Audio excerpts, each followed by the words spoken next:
ही कथा 26 जुलै 2021 रोजी वसई, मुंबई येथे सुरू होते. भूमी गावातून जात असताना एक व्यक्तीचं लक्ष एका मोठ्या सुटकेसकडे गेले. त्यांनी ही माहिती वसई पोलीस स्टेशनला दिली. पोलिसांनी सुटकेस उघडून पाहिलं तर त्यात एका महिलेचा मृतदेह आढळून आला, जो खूप कुजलेला होता. मृतदेहाची ओळख पटवण्यासाठी कोणताही पुरावा सापडला नाही. ओळख न पटल्यामुळे तपास करायला खूप अडचणी आल्या. पोलिसांनी मृतदेहाचं शवविच्छेदन केलं आणि डीएनए नमुने सुरक्षित ठेवले. त्यानंतर या प्रकरणाचा तपास करण्यासाठी 4 वेगळ्या टीम तयार करण्यात आल्या. मुंबईतील विविध भागात 200 पोस्टर्स लावण्यात आले, ज्यामध्ये सुटकेस संबंधी माहिती दिली होती. पण तरीही काहीच ठोस माहिती मिळाली नाही. 1 वर्ष असं वाया गेलं. अखेर 29 ऑगस्ट 2022 रोजी कर्नाटकातील बेळगावमधील जावेद अली नावाचा व्यक्ती मुंबईतील मुंब्रा पोलीस ठाण्यात आला. त्याने पोलिसांना सांगितले की त्यांची भाची सानिया शेख गेल्या 1 वर्षापासून बेपत्ता आहे. मित्रांनो, पुढे या प्रकरणात काय घडले ते जाणून घेण्यासाठी व्हिडिओ शेवटपर्यंत नक्की पहा. सानियाच्या मते तिच्या जन्माच्या 9व्या वर्षात तिच्या आई-वडिलांचं निधन झालं होतं. त्यामुळे ती लहान वयातच अनाथ झाली. तिच्या काकांनी जावेद अली यांनी तिला आपल्या मुलीप्रमाणे वाढवले. 2017 मध्ये सानियाचं लग्न झालं. नालासोपारा भागातील रश्मी रेजन्सी अपार्टमेंटमध्ये राहणाऱ्या आसिफ शेख सोबत तिचं लग्न झालं होतं. लग्नानंतर सानिया आणि आसिफ 2 BHK अपार्टमेंटमध्ये राहत होते. त्याच्या कुटुंबात सानिया, आसिफ, त्याचे आई वडील आणि भाऊ असे सगळे एकत्र राहत होते. सानियाच्या काकांनी सांगितले की 9 जुलै 2021 रोजी सानियाशी शेवटचं बोलणं झालं. त्या दिवशी सानियाच्या आजीचं निधन झालं होतं. त्यानंतर जावेद अलीने तिला अनेकदा फोन केला, पण आसिफने फोन उचलणं टाळलं. सानियाच्या कुटुंबियांनी तिच्या आईच्या फोनवरूनही संपर्क साधण्याचा प्रयत्न केला, पण त्यातही यश मिळालं नाही. सानिया मूळची कर्नाटकातील बेळगावची रहिवासी होती आणि 2021 मध्ये कोरोनामुळे संपूर्ण देशभर लॉकडाऊन सुरू होतं. लॉकडाऊनमध्ये सानियाच्या कुटुंबियांना तिची खूप काळजी वाटू लागली.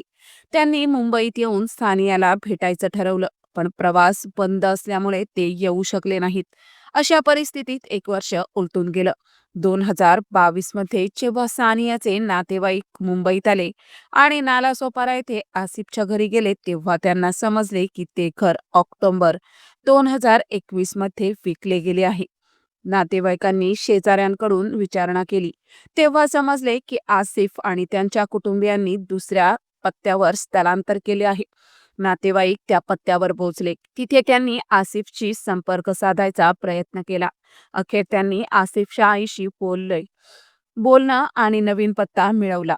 मुंब्राच्या अपार्टमेंटमध्ये पोहोचल्यानंतर सानियाची 3 वर्षांची मुलगी अमायरा त्यांना दिसली, पण सानिया मात्र कुठेच नव्हती.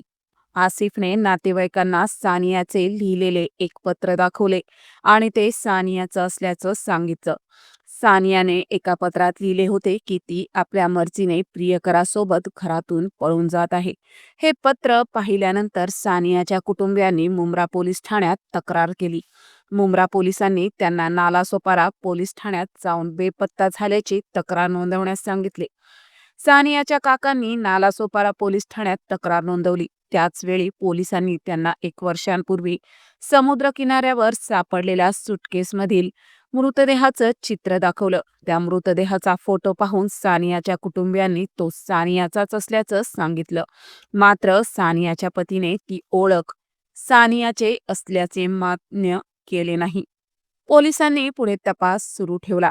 त्यांनी सानियाच्या मृतदेहाची ओळख पटवण्यासाठी डीएनए चाचणी करण्याचा निर्णय घेतला.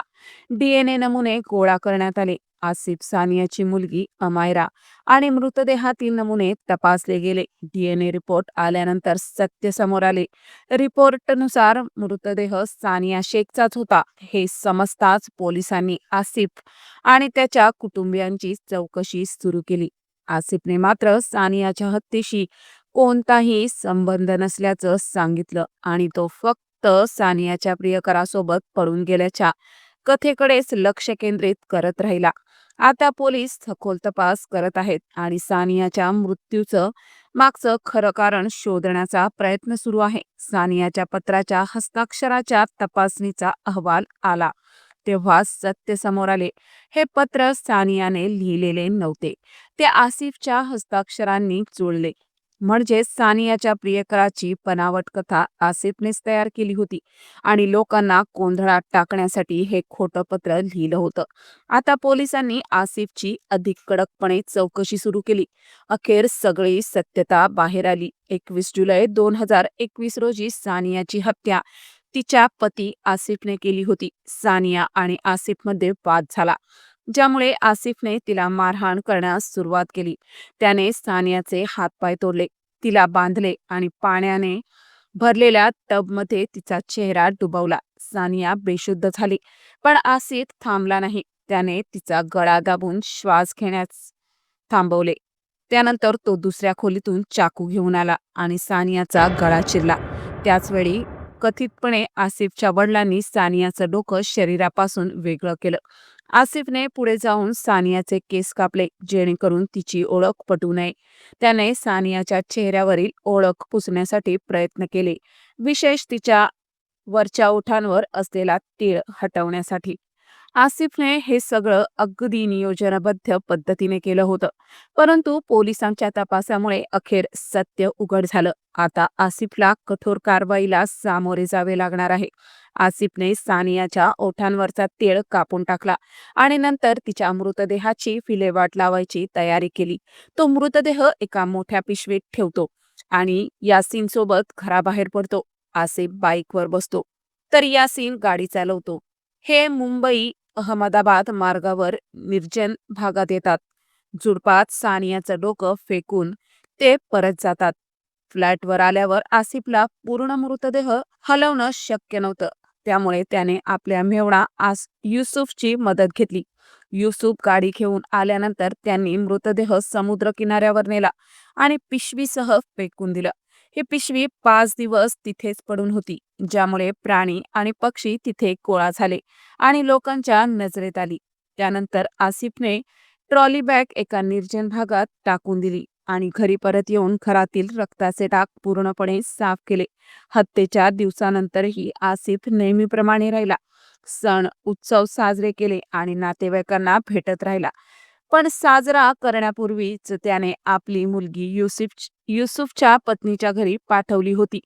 पोलिसांच्या चौकशीत आसिफने कबूल केले की त्याने ही हत्या एकट्यानेच केली होती, पण त्याच्या कुटुंबाचा हत्येमध्ये सहभाग असल्याचं समोर आलं.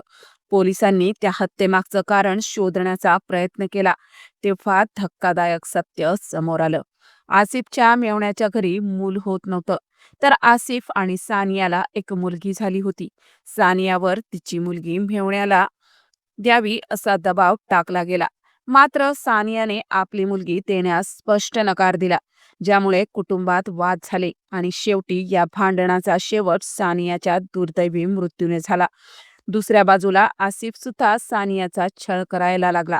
एके दिवशी प्रकरण इतकं वाढलं की सानिया आपल्या सासरच्या लोकांविरुद्ध तक्रार नोंदवायला जाते, पण दोन्ही कुटुंब एकमेकांशी बोलून प्रकरण मिटवतात. काही दिवस शांतता राहते, पण नंतर पुन्हा सानियावर अन्याय सुरू होतो, जो शेवटी तिच्या दुर्दैवी मृत्यूने संपतो. तपासादरम्यान सानियाच्या कुटुंबियांनी एक धक्कादायक माहिती दिली. सानियाच्या आई वडिलांचं निधन ती लहान असताना झालं होतं, पण त्यांच्याकडे कर्नाटकात चांगली जमीन होती. सानिया ही त्या मालमत्तेची एकमेव वारस होती. लग्नानंतर आसिफच्या कुटुंबाला या मालमत्तेची माहिती मिळाली आणि त्यांनी सानियावर कर्नाटकात जाऊन ती मालमत्ता विकून पैसे आणण्याचा दबाव टाकायला सुरुवात केली. पण सानिया याला तयार नव्हती. या कारणामुळे सानियाला सासरच्या घरातून खूप त्रास सहन करावा लागला. तपासानंतर पोलिसांनी आसिफच्या आईवडिलांना, भावाला आणि मेव्हण्याला सुद्धा अटक केली. आता सगळे तुरुंगात आहेत आणि त्यांची जामीन शिक्षा न्यायालय ठरवेल. तुमच्या मते या प्रकरणात दोषींना काय शिक्षा द्यायला हवी? तुमचं मत कमेंट बॉक्समध्ये नक्की कळवा. हा व्हिडिओ लाईक आणि शेअर करायला विसरू नका. जर तुम्ही आपल्या चॅनलवर नवीन असाल तर चॅनलला सबस्क्राईब करायला विसरू नका. धन्यवाद.